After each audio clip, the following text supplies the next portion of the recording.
हाँ जी, तो स्टूडेंट्स आज की इस वीडियो में हम इस क्वेश्चन की बीज यूज़ करेंगे, यानी कि क्वेश्चन नंबर जो आपका 20 था, प्रॉब्लम नंबर 2.20। तो ये इसका बीज यूज़ है, इसको हमें बनाना पड़ेगा। उसकी वो जो फॉर्म थी, क्या नाम है अपनी, फ्रीक्वेंसी डोमेन में। ठीक है जी, तो फ्रीक्वेंसी डोमेन में मैं ऑलरेडी बना के बता चुका हूँ बच्चों को प्रीवियस में, जिसमें हमने मैश एनालिसिस में किया था। ठीक है, तो आपको एक चीज़ बताता चलूँ, ये सारे टर्म्स तो ठीक है, ये चले मैं आपको फिर से समझा देता हूँ यार, कोई नहीं, टाइम ज़ाया नहीं होगा। देखें, हेनरी यानी कि इंडक्टर को तो हम ऐसे ही सॉल्व करेंगे, यानी कि एस के साथ एल को ज़रब दे देंगे, यानी कि एस के साथ 1 हेनरी ज़रब खाएगा। ये इंडक्टर को इम्पीडेंस में कन्वर्ट करने का फार्मूला है, और ये कैपेसिटेंस को इम्पीडेंस में कन्वर्ट करने का फार्मूला है 1/SC। लेकिन यहाँ पे दो चीज़ों का क्या था, मेरे पास पैरेलल था, यानी कि ये दोनों पैरेलल में लगे हुए थे, एक इंडक्टर और दूसरा कैपेसिटर। तो इनको मैंने कैसे सॉल्व किया था, मैं आपको ये दिखा रहा हूँ। ये देखें, ये दोनों इस तरह से लगे हुए हैं। देखें, अगर एक इंडक्टर को मैंने कन्वर्ट करना है इम्पीडेंस में, मैं वो कैसे कर सकता हूँ। देखें, वो फार्मूला होता है SL, यानी कि इंडक्टेंस के साथ एस को ज़रब दे दो, एस यानी एल इसकी देखें 1 हेनरी है। जब मैंने उसको यहाँ पे एल की वैल्यू पुट की S/1, तो ये आ गया मेरे पास एस, जो कि मैंने यहाँ पे लिखा भी हुआ है। कैपेसिटेंस थी 1 फैरेड, और इसका फार्मूला होता है 1/SC, इसकी मतलब इम्पीडेंस निकालने का, जो कि देखें जब मैंने 1 फैरेड पुट किया तो मेरे पास 1/S आ गई। ये दोनों मैंने यहाँ पे लिखी हुई हैं। अब इन दोनों के दरमियान था पैरेलल कॉम्बिनेशन, क्योंकि इन दोनों का अपर टर्मिनल यहाँ पे कॉमन हो रहा है इन दोनों के दरमियान, और लोअर टर्मिनल नीचे कॉमन हो रहा था, जो कि मैंने निकाला। यानी कि ऊपर पैरेलल में जब दो चीज़ें होती हैं, रेजिस्टेंसेस होती हैं, ऊपर मल्टीप्लिकेशन नीचे सम करवा देते हैं, वही काम मैंने यहाँ पे किया। देखिए क्या किया, ऊपर दोनों की वैल्यूज़ को मल्टीप्लाई करवा दिया, मल्टीप्लाई बाय 1/S, और बटे में दोनों का सम करवा दिया। ये दोनों तो कट के ऊपर 1 ले आई, बट बटे में देखें क्या हुआ, एलसीएम आया S, और यहाँ पे बन गया S² + 1। तो S² + 1, जब ये पूरी रकम उलट गई, क्योंकि बटे का बटा ऊपर चला जाता होता है, तो ये आ गया S/S² + 1, यानी कि ये Z1 आ गया। तो यही चीज़ मैं यहाँ पे दोबारा से रीड्रा करूँगा। ओके, अब देखें आपके सामने एक एक चीज़ बताइए बच्चों, ऐसे कोई भी नहीं करता, सारे कह देते हैं, आप वो वीडियो जाके देख लें, ऐसे नहीं करना चाहिए। अब देखें, वो 1 हेनरी आपको नज़र आ रहा है ना, उसको मैं जब इम्पीडेंस में कन्वर्ट करूँगा, यानी फ्रीक्वेंसी डोमेन से फेंकूंगा, दोबारा टाइम डोमेन से फेंकूंगा फ्रीक्वेंसी डोमेन में, तो वो 1 हेनरी के साथ क्या ज़रब खाएगा, S, तो ये सिंपल S आ जाएगा। ठीक है, ओके हो गया। उसके बाद यहाँ पे नीचे आ जाए, ये भी 1 हेनरी है, तो ये भी सिंपल S आ जाएगा। ठीक है, और ये रेजिस्टेंस है, रेजिस्टेंस एज इट एज रहेगी, इसको कोई फ़र्क नहीं पड़ेगा, ये 1 ओहम की 1 ओहम ही रहेगी। और ये जो सेंटर में मैंने आपको बताया, ये जो लगा हुआ है आपके पास, क्या नाम है अपने, दो चीज़ों का पैरेलल कॉम्बिनेशन, उसकी जगह हम एक बॉक्स बना के यहाँ पे Z1 मेंशन कर देंगे, जो कि हमने निकाल के आपको दिखाई है। क्या आती है, ये आती है हमारे पास जी S/S² + 1। ठीक है, ये हमने अभी आपको इनका पैरेलल कॉम्बिनेशन लेके दिखाया, तो ये यहाँ पे आ जाएगा। और दूसरे नंबर पे यहाँ पे देखें 1 फैरेड का कैपेसिटर लगा हुआ है। 1 फैरेड के कैपेसिटर को जब मैं पुट करता हूँ, यानी कि 1 इसकी वैल्यू है, 1/SC फार्मूला होता है, तो 1 जब इसकी वैल्यू पुट करूँगा, ये 1/S आ जाएगा, यानी कि मेरे पास यहाँ पे आएगा 1/S, जिसके क्रॉस मुझे V0S मेंशन करना है, क्योंकि अब ये फ्रीक्वेंसी डोमेन में आ चुका है। ओके हो गया। अब नेक्स्ट देखिएगा, ये इसका शुरू वाला सर्किट था, जहाँ पे इसकी इनपुट लगी हुई है VIT अब आ चुकी है फ्रीक्वेंसी डोमेन में, तो कैपिटल VI, और यहाँ पे T की जगह आएगा S। ओके, तो ये आपका सारा सर्किट है फ्रीक्वेंसी डोमेन में ड्रा हो गया। अब आपने इसको सॉल्व करना है थ्रू नोडल एनालिसिस टेक्निक। पहले तो आपने लूप एनालिसिस यानी कि मैश एनालिसिस से किया था, अब आप करोगे नोडल एनालिसिस से। वो कैसे करेंगे देखिएगा ज़रा। पहले तो हम नोड को आइडेंटिफाई करेंगे। तो बच्चों मैंने आपको बताया था, आपने सिर्फ वही नोड आइडेंटिफाई करना है जहाँ पे 3 चीज़ों की वायर आके अटैच हो रही हो, या उससे ज़्यादा वायर्स की। ठीक है, यानी कि नोड वो पॉइंट होता है जहाँ पे एक से ज़्यादा चीज़ों की वायर अटैच हो। और 3 किस्म के नोड्स पाए जाते हैं, बाइनरी नोड, हायर नोड, और उसके बाद सरफेस नोड। बाइनरी नोड होता है जहाँ पे 2 चीज़ों की वायर अटैच हो, उसको हम कभी कंसिडर नहीं करते, क्योंकि वो हमारे क्वेश्चंस को टिपिकल बनाता है, यानी कि टफ बनाता है। और हायर नोड को हमें कंसिडर करना पड़ता है, और सरफेस नोड को, यानी हायर नोड मीन्स जहाँ पे 3 चीज़ों की वायर अटैच हो, और सरफेस नोड वो जहाँ पे इससे ज़्यादा वायर्स अटैच हो, 4, 5, 6 जितनी भी आप कह लो। ठीक है, तो ये कह लो, अब मैं ये जानता तो नहीं हूँ, लेकिन ये मेरी अपनी थ्योरी है जो मैं हर दफ़ा बताता हूँ। देखें, हमारे पास एक ये बन रहा है हायर नोड, एक यहाँ पे हायर नोड बन रहा है, क्योंकि यहाँ पे भी 3 चीज़ों की वायर अटैच है। ये भी एक हायर नोड बन रहा है, एक ये भी हायर नोड बन रहा है, क्योंकि इन सब के ऊपर 3 चीज़ों की वायर अटैच है। तो इनमें से किसी एक नोड को आपको करना पड़ेगा ग्राउंड, अदरवाइज़ आपका क्वेश्चन सॉल्व नहीं होगा, क्योंकि जब तक ग्राउंड नहीं लगेगा तब तक करंट फ्लो नहीं करेगा। तो इसको मैं कर देता हूँ ग्राउंड, ये जो नीचे है। ये हो गया ग्राउंड, यहाँ पे आगे 0 वोल्ट। अब इन सब पे हर एक नोड के ऊपर आप वोल्टेज मेंशन कर दें। यहाँ पे मैं V1 वोल्टेज ले लेता हूँ, यहाँ पे V2, यहाँ पे V3।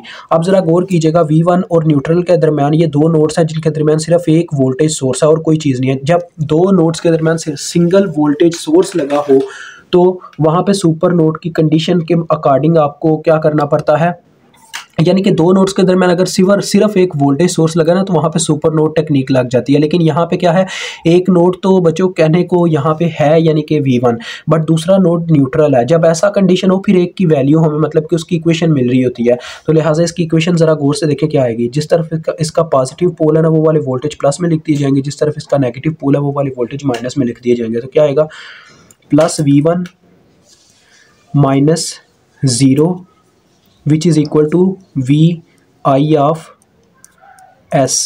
यानी कि डायरेक्ट हम ये कह सकते हैं कि V1 हमारे पास बराबर हैं, ये मैं यहीं पे स्टेप कर देता हूँ। देखिए V1 हमारे पास बराबर है VI ऑफ S के, ठीक है। तो बच्चों जब ऐसा हो ना, यानी कि किसी नोड के वोल्टेज की इस तरह से इक्वेशन आ जाए जैसे इसकी आ गई है, क्योंकि इसमें एक ऐसी वायर मौजूद है जिसके ऊपर KCL नहीं लग सकता, इसमें हम कोई करंट को फ्लो नहीं करवा सकते। डैट्स वाई इसमें हम क्या करेंगे, इस नोड के ऊपर हम KCL नहीं लगा पाएंगे, ठीक है। उस नोड के ऊपर KCL लग ही नहीं सकता, तो यहाँ पर KCL नहीं लगेगा। अब V3 की तरफ आओ। V3 के लिए ना KCL वगैरह की कहानी तो नहीं आती, या V3 की यार कहानी मैं बाद में छेड़ूंगा, उसको छोड़ दो। अब आप पता क्या करोगे, नोड 1 के ऊपर KCL लग ही नहीं सकता क्योंकि इसके घेरे में एक ऐसी वायर है जिसमें रेजिस्टेंस यानी कि इंपीडेंस है ही नहीं, उसमें एक वोल्टेज सोर्स बस लगा हुआ है। वोल्टेज सोर्स जब आ जाए ना नोडल एनालिसिस में किसी वायर में, तो उसके ऊपर हम उस नोड के ऊपर KCL नहीं लगा सकते। V2 के ऊपर लग सकता, तो आपने क्या करना, अप्लाई KCL एट नोड 2।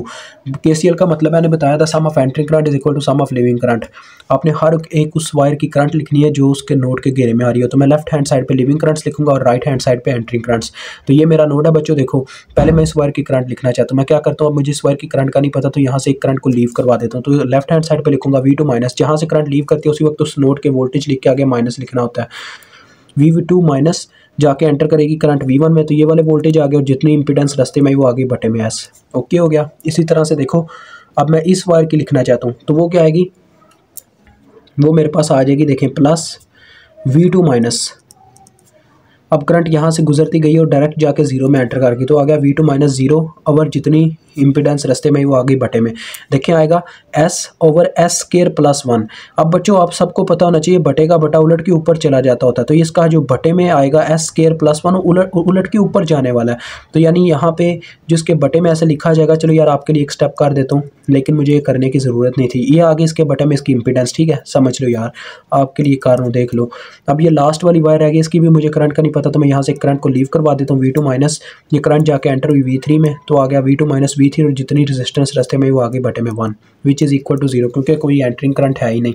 तो देखो बच्चों बटे का बटा उलट के ऊपर चला जाता है, ये टर्म तो ऊपर जा चुकी होगी, तो ये कुछ ऐसे आपको दिखाई देगा V2 minus V1 over S plus ये टर्म ऊपर जा चुकी होगी यानी कि S स्क्वायर प्लस 1 साथ में V2 ओवर और बटे में सिर्फ S रह चुका होगा, और ये तो सिंपल V2 माइनस V3 रह चुके होंगे विच इज़ इक्वल टू 0। अब देखें इसका एलसीएम यानी बटा खत्म करने के लिए इसका एलसीएम आ रहा है S, तो S से पूरी इक्वेशन को ज़रब दे देंगे, ये आ जाएगा V2 माइनस V1, ये आ जाएगा मेरे पास देखें S स्क्वायर, ये S से कट चुका होगा ना, ये ऊपर वाले टर्म्स के साथ एज इट एज आ जाएगा S स्क्वायर प्लस 1 साथ में V2 प्लस ये आ जाएगा V2 माइनस V3, ठीक है जी, ये इस तरह से कुछ आ गया। तो अब आप क्या करेंगे, देखें अब आपने करना कुछ भी नहीं है, ये जो V1 की वैल्यू है ना यहाँ पे पुट करके उसको उठा के दूसरी तरफ आपने ले जाना है। V1 की वैल्यू आपके पास क्या आई थी, VI ऑफ S को उठा के दूसरी तरफ ले जाएं और V2 और V3 को यहाँ पे एक स्केड्यूल के अकॉर्डिंग लिख लें, यानी कि V2 कॉमन लिया हमने, यहाँ पे देखें V2 कॉमन लिया तो यहाँ पे 1 रह गया, यहाँ पे रह गया S स्क्वायर प्लस 1, यहाँ पे रह गया प्लस 1 और V3 का भी वेरिएबल ऐसे लिख लें। देखें दूसरा V3 का अगर वेरिएबल मैं लिखना चाहूँ तो प्लस V3, वेरिएबल V3 के साथ कौन सा था, कांस्टेंट -1 था, तो ये इसके ऐसे ब्रैकेट में आ गया विच इज़ इक्वल टू, देखो V1 की वैल्यू इधर माइनस में थी, दूसरी तरफ जाके प्लस V1 हो गया और V1 की वैल्यू हमारे पास थी VI ऑफ S, तो V1 इस तरफ आके V1 लिखा गया जो कि दूसरी दफ़ा हमने लिख दिया VI ऑफ S, ठीक है, इस तरह से। और ये टर्म देखो थोड़ी सिंप्लीफाई करेंगे तो आ जाएगी V2 into S square plus 3 plus V3 into -1 which is equal to V I of S. ये आपकी इक्वेशन नंबर 1 आ गई, ठीक है जी। अब इसी तरह से आप एक और इक्वेशन बनाएंगे नोड 3 के ऊपर KCL लगा के, ठीक है जी। तो चलिए नोड 3 पे KCL लगाते हैं। हम हर एक वायर की करंट लिखेंगे। पहले मैं इस वायर की करंट लिखना चाहता हूँ, तो मैं क्या करूँगा, यहाँ से करंट लीव करवा दूंगा, आ जाएगा V3 माइनस। अब ये करंट लीव करके डायरेक्ट एंटर करके V1 में, तो V3 माइनस V1 आ गया और जितनी इंपीडेंस रास्ते में वो आ गई बटे में, जो कि S है, ठीक है जी। इसी तरह से प्लस, अब मैं इस वायर की लिखूंगा, देखो फिर से मैं करंट लीव करवाता हूँ V3 माइनस। अब ये करंट जाके एंटर करके V2 में, तो आ गया V3 माइनस V2 और जितनी इंपीडेंस रास्ते में वो आ गई बटे में, वो है 1। अब इस वायर की बात करूं तो यहाँ पे भी मैं करंट को लीव करवाता हूँ, तो आ गया V3 माइनस और ये करंट जाके एंटर करती है 0 वाले नोड में, तो V3 माइनस 0 और जितनी इंपीडेंस रास्ते में वो आ गई बटे में, 1/S आ गया बटे में, विच इज़ इक्वल टू 0। अब आपको ये भी पता है इसका भी बटे का बटा उलट के ऊपर चला जाना, तो ये S ऊपर चला जाएगा, तो इसका एलसीएम आता है S के साथ हम पूरी टर्म को ज़रब दे देंगे। देखिए यहाँ पे S ज़रब हुआ तो ये पूरे का पूरा कट गया और ये सिंपल आ गया V3 माइनस V1, ठीक है। यहाँ पे जब S ज़रब हुआ तो ऊपर S के साथ ये टर्म में ज़रब होगी, SV3 आ गया माइनस SV2 आ गया, ठीक है। यहाँ पे एक S बच्चों देखो ये बटे में मौजूद है, बटे का बटा उलट के ऊपर चला जाएगा, यहाँ पे S ऑलरेडी मौजूद होगा और एक S हम मल्टीप्लाई करवा रहे हैं एलसीएम का, तो ये बन जाएगा S square V3 which is equal to 0। अब इस इक्वेशन को मैं यहाँ पे थोड़ा सिंप्लीफाई करना चाहूँगा। देखें क्या आ जाएगा, V1 को आप अलग ही रहने दें, V2 वाला पहले लिखें। देखें V2 आ रहा है सिर्फ माइनस S, तो ये हमने लिख लिया उसका माइनस S इंटू V2, ठीक है। एक ये और उसके बाद V3 वाले इकट्ठे करो, V3 आपने कॉमन ले लेना प्लस V3 आपने कॉमन लिया इंटू, देखो ये 1 प्लस S स्क्वायर ये टर्म आ रही है, यानी कि S square plus S plus 1, ये V3 वाली सारी टर्म्स हैं। और ये जो V1 है ये दूसरी जानिब जाके फिर से प्लस V1 हो चुका होगा इस साइड पे आके, तो प्लस V1 की फिर से मैं वैल्यू पुट कर दूंगा जो कि थी VI ऑफ S, ठीक है। ये टर्म आ गई फिर से एज इट एज, ये आपकी इक्वेशन नंबर 2 है। तो बच्चों इससे नेक्स्ट स्टेप मैं अब करने वाला हूँ नेक्स्ट पेज पे, तो देखें उसमें मैं क्या करूँगा, इन इक्वेशंस को लिखूंगा मैट्रिक्स फॉर्म में, ठीक है। तो अब देखें ये दो इक्वेशन, इक्वेशन 1 और इक्वेशन 2, इनको मैट्रिक्स फॉर्म में जब लिखा जाएगा तो क्या आएगा, देखें S स्क्वायर प्लस 3 पहले इनके कांस्टेंट लिखे जाएंगे और -1 और ये माइनस S और S square plus S plus 1। तो ये मैं लिखता हूँ नेक्स्ट पेज पर यहाँ पर आके, तो मुझे थोड़ा टाइम दें बच्चों। ये टर्म्स मेरे पास आ गए, ठीक है जी। अब मुझे मालूम करना है असल में V3 को, V3 मेरा मेन यहाँ पे जो मोटिव है वो V3 है, उसको मालूम करने की वजह देखें ज़रा, मैं आपको ये प्रीवियस में दिखाना चाहूँगा। V3 और न्यूट्रल के दरमियान में लगा हुआ है अपना ये V0 S। तो V0 S को जब मैं फाइंड आउट करना चाहूँगा तो देखें जब इसका पॉजिटिव पोल है वैसे ही सुपर नोड वाली टेक्निक जैसे यहाँ पे लगी थी वैसे ही यहाँ पे लगेगी। देखें क्या आएगा, पॉजिटिव पोल है V3 की तरफ तो आ जाएगा V3 प्लस में, और नेगेटिव पोल है न्यूट्रल की तरफ तो आ जाएगा ये माइनस में, ठीक है। यहाँ पे ये हम लिख देते हैं as is we now that, minus की तरफ और इज इक्वल टू आ जाएगा V0 ऑफ S, यानी कि V3 ही हमारे V0 ऑफ S है। तो लिहाजा V3 अगर कैलकुलेट होते हैं तो हम गेन के कहीं काफ़ी करीब पहुंच जाएंगे, ठीक है।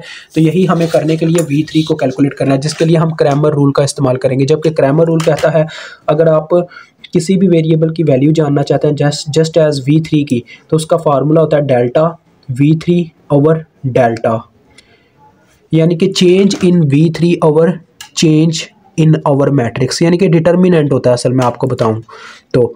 देखें V3 का जब आप डिटर्मिनेंट लिखोगे ना तो वो क्या होगा, देखें उसमें ये होगा कि बच्चों ये देखो ये V2 है पहली रो तो ये पहले कॉलम का हिस्सा है, ठीक है। V3 है ये दूसरी रो तो ये दूसरे कॉलम का हिस्सा है, यानी कि जब मैं V3 के लिए लिखना चाहूँगा तो मैं दूसरे कॉलम को यानी कि V3 वाली रो को उसके अकॉर्डिंग जो कॉलम बनता है उसको एक्सचेंज कर दूंगा रिजल्टेंट से। यानी देखो क्या आएगा, फर्स्ट कॉलम तो एज इट एज आ जाएगा S स्क्वायर प्लस 3 और माइनस S, बट दूसरा रिप्लेस हो जाएगा किससे, इन दोनों से, यानी कि आ जाएगा VI ऑफ S और यहाँ पे भी VI ऑफ S आ जाएगा, ठीक है।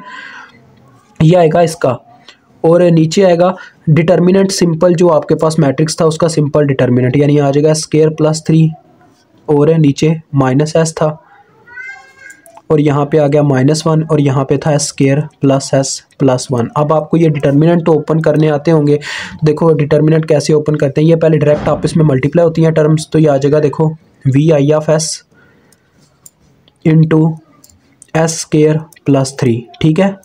और इस तरफ भी बच्चों क्या होता है आप सबको पता होना चाहिए, ये साइन जो होते हैं सेंटर में जब ये दोनों आपस में मल्टीप्लाई खाती हैं सेंटर में माइनस आना होता है, ठीक है। तो देखो ये भी मुझे क्या दे रहा है, -S VIS दे रहा है मल्टीप्लाई होने के बाद, तो माइनस माइनस प्लस हो जाएगा और ये आ जाएगा S VIS, ये टर्म बन जाएगी, ठीक है। और बटे में तो आपके सामने ही है, ये टर्म्स आपस में पहले मल्टीप्लाई होंगी, जो कि आता है S square plus 3 into S square plus S plus 1, और फिर आगे तो आप जानते हो सेंटर में माइनस आएगा। अब ये दोनों माइनस माइनस होके प्लस हो जाता है, यानी कि सिंपल एस आ जाता है। ये टर्म मेरे पास आ रही है। अब इसको सॉल्व करें और V3 को कैलकुलेट कर लें। V3 मीन्स आपको पता क्या कैलकुलेट कर रहे हो आप, आपने इन दोनों में से VIFS को कॉमन ले लेना है, ठीक है। तो VIS आपने जब कॉमन लिया तो यहाँ पे आ गया एस स्केयर प्लस 3 और साथ में प्लस एस, ठीक है, और यहाँ पे ऐसे साइड में आ गया VIFS, ठीक है। इसको मैंने क्यों किया, क्योंकि मुझे चाहिए गेन। यहाँ पे आ जाएगा V0 ऑफ एस, क्योंकि V3 हमारे बराबर है V0 ऑफ एस के। ये चीज़ हमने आपको प्रूफ करके दिखाई है पीछे। अब नीचे मल्टीप्लिकेशन करना स्टार्ट करें। देखिए पहले एस स्केयर मल्टीप्लाई होगा तो ये आ जाएगा S4, फिर इससे मल्टीप्लाई होगा तो ये आ जाएगा S क्यूब, फिर ये इससे मल्टीप्लाई हुआ तो ये आ गया S स्केयर। अब ये 3 इनसे मल्टीप्लाई होना स्टार्ट होगा तो ये आएगा 3S स्केयर। ये थोड़ा लंबा था तो चले कोई नहीं, 3S square plus 3S plus 3 minus S, ये आ गया। अब VIS को उठा के हम दूसरे स्टेप में उधर लेके जाने वाले हैं। तो देखें क्या आ जाएगा, V3 की जगह हम ले आएंगे V0 ऑफ एस, ठीक है बच्चों। वो प्रीवियस में जो इक्वेशन प्रूव की थी उससे हम ये पुट कर देंगे VIFS बटे में, विच इज़ इक्वल टू, देखो क्या आ गया, S square plus S plus 3 over बटे में, देखो सबसे बड़ी डिग्री है S4, इसको कोई भी नहीं कुछ कर रहा। S क्यूब की डिग्री भी एज इट एज आ जाएगी। फिर है स्केयर की डिग्री, जो कि देखो ये दोनों जमा हो रहे हैं, ये आ जाएगा 4S स्केयर, और इसमें से एक माइनस हो जाएगा तो ये रह जाएगा 2S। और ये देखो इसमें से क्या है जी ये कांस्टेंट है, कांस्टेंट ने एज इट एज अपनी जगह कायम रहना है, तो ये आ जाएगा प्लस 3।